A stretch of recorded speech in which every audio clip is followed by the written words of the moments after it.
Bumili ako ng bagong keyboard and its brand is Lang 2. And binili ko yung GK85 nila, which is pinakamura na yata, around 1,100 pesos. Pero nakuha ko lang siya ng 900 plus kasi may voucher ako. I feel a little down kasi lately and stressed from making webtoon, drawing all the time. So maybe it's time for me to buy something for myself, and this is what I thought of buying. And hindi ako nagsisisi kasi yung aesthetic pa lang ang ganda na. Plus, yung tunog pa ng keyboard. Perfect.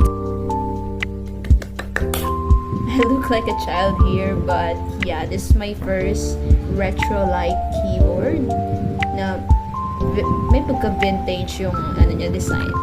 And I really love it. I also prefer that isa lang yung light